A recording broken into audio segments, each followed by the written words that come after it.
Good morning! Power! Grabe! Masarap po bang i-enjoy ang buhay kapag wala po tayong nararamdaman? Kaya ko po nasabi to kasi dumating sa buhay naming pamilya na nag-i-enjoy kami, pero dahil yun po yung pakiramdam na parang huling mga panahon na po namin sa buhay dahil po kami ay may karamdaman. Hayaan niyo po ako na isama ang aking mag-ama dito sa stage kasi po sila po ang pinanghuhugutan ko ng lakas. Sila po ang buhay ko. At kaya ko po iwanan lahat para po sa kanila. Ang story po namin, kami po ay nagtuturo.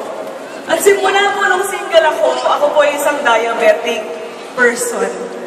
Na kung saan, alam po natin kapag single, hindi po ganun kalawak yung pag-aalala pagdating sa katawan. Pero dumating po sa punto ng buhay namin nung kami po ay nag-asawa na.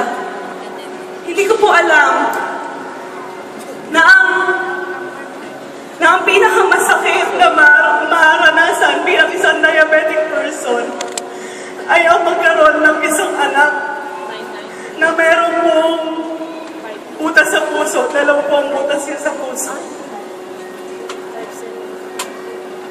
Dumating po sa buhay namin ang batang to dahil po answered prayer po siya. Hinihingi po namin po siya sa Panginoon. Nung maliit pa po siya, napakaitim po ng kanyang mga kamay, yung daliri niya. Ang kanya po mga matay nagluluha ng walang, yung hindi niyo po alam kung saan nanggagaling, hindi naman po umiiyak. Talong po ang kulay ng kanyang bibig. At kapag tuwing aatakihin po siya na parang epileptic, kailangan po namin idikit ang kanyang paa, ang tuhod niya sa kanya. Para po makahinga po siya ng ayos. Lahat po ng bata nagkakaroon ng viral infection. At pag dumadating po yun sa anak namin, lumalaki po yung ulo niya kasi tumataas po yung bakterya sa utak niya, kaya po namamaga ang kanyang utak.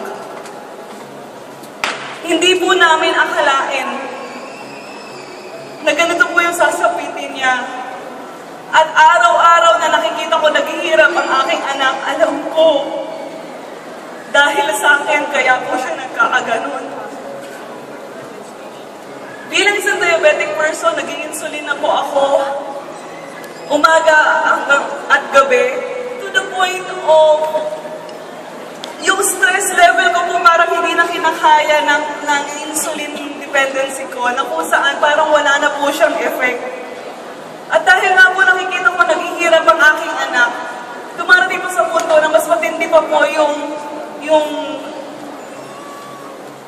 tama po ng stress para po lalong maghirap yung katawan ko. To the point na lagi ako naninigas, namumulikat po ang aking paa at kamay, hindi ko po siya mailakad kung wala pong injection. Marami na pong pasa ang aking katawan kaka-inject at hindi ko po alam kung paano na po mawawala yun. Doon nakita ko po na ang kondisyon ng anak ko ay hindi na po ay magtatagal sa Mindanao. Galing po kaming Zamboanga. Ibinaba po namin siya dito po sa Manila na kung saan naging part po siya ng OPD ng Philippine Heart Center. Pero kung bago po mangyari yun, dahil po sa pakiramdam ko, wala na pong pag-asa ang aming kondisyon. Dumating po sa punto ng buhay ko na nagkaroon po ng diabetic stroke. Nalabulag na po ako ng 5 hours. Dahil po, nagbaas po ang sugar level ko ng 700. Yung panahon na po na yun, hinihingi na po namin mag-anak na kunin na po kami kasi po naawa na rin po ko sa asawa ko na wala na pong magawa. Kung hindi alagaan kaming mag-ina, kung hindi po dahil sa pamilya niya, siguro po hanggang doon na lang po yung buhay namin. Until one day, nag-decide po kami pumunta dito sa Manila. Hindi po kami taga rito. Iniwan po namin ang lahat-lahat ng trabaho namin para po masusukanan yung pangangailangan ng anak ko po. Iniwan po namin yun from Mindanao going to Manila. Nakiusap po kami sa mga kaibigan namin dito. Nagpatarehan kami kami pansandalian lang at kapag gumaling naman po kami po ay babawi. Kaliwa kanan, para po kami nag-house hopping. Kung sino po magpapatira sa amin until one day, wala na po nagpapatira sa amin. We prayed a lot na meron pong tatanggap sa amin, and we really thank God na meron pong isa sa aming mga church member na nagpatira po sa amin. Na ngayon po ay kasama po natin at partner na rin po natin dito po sa AIM Global. Siya po ay nasa pangalan si Jay Mariano. Maraming po salamat po talaga sa kanya. Dumating po ang punto na hindi po pwedeng hindi po kami magtatrabaho dito sa Manila, but then because it's September, wala po kaming pagpapasukan na school dahil po kami nagtuturo, dahil po nagsimula na po ang school year. Dumating po sa punto na I have to decide to work as a call center agent dahil po para po meron kami makaing pamilya. And it got worse. My diabetes got worse because dahil nga po sa gabi po kami nagtatrabaho at bawal po ang puyat sa isang katulad ko. Dumating po ang punto na every time may initan po ako ng araw from work, isinusuka ko po ang sakit ng ulo ko, at dahil po mataas po ang sugar ko, umiihi po ako sa aking pantalon nang hindi ko na po nakokontrol na makarating pa sa CR. That is the worst part of our life until one Saturday. Sabi ko, ito na po yung huli kong simba. Kasi po nahihirapan na po ako na lagi naaarawan galing po sa pagpupuyat sa call center. Sabi ko, mag-isimba ako siguro gabi na lang. Pero yung the whole morning, hindi ko na po kakayanin. Sa awa po ng Diyos, siguro, hindi po siya mapayag na hindi po kami magsisimba mapupunta sa church. Namit po namin ang isang taong nagbukas ng aming isipan na meron pang buhay, meron pang pag-asa na maging maayos ang aming mga kalusugan.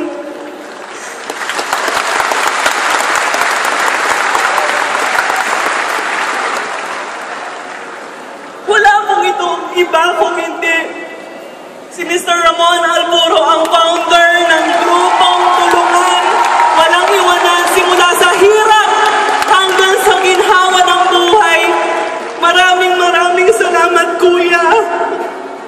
At sa grupo po ng A1 Dragon, sa pamilya po ng Alburo, na kung saan alam ko po kung hindi niyo po sa amin binigay ang AIM Global, siguro po patay na po kaming mag-ina. Dumating po sa punto na humingi po kami ng tulong sa kanya. Sabi ng asawa ko, nakita mo yung mag-ina ko, may sakit, pwede nyo ba kami bigyan ng trabaho? Dinala po namin kami Sabado yun sa 7th floor ng Burgundy. Akala ko po hanap buhay ang ibibigay sa amin. Job interview, inupo po kami sa seminar. But all of a sudden, hindi lang po pala hanap buhay ang binigay sa amin ng AIM Global, kundi buhay po namin, binalik po niya. Yes!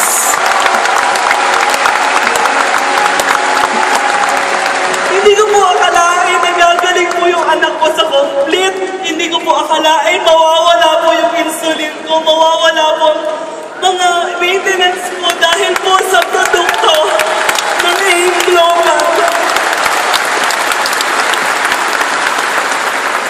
Alam ko po, siguro po kung wala pong AIM Global, kung wala pong produkto ninyo, wala na po siguro kami. You are an extension of our lives, naging oxygen ang mga produkto ito para mabuhay po ulit kami.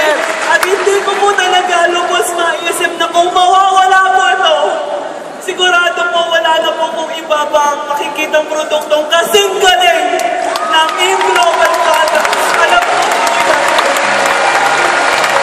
Ngayon mo sabihin bakit na mahiya ialok ang produkto. Guys, Kaya po, sa mga hindi pa nakakaranas, maging parte ng buhay ninyo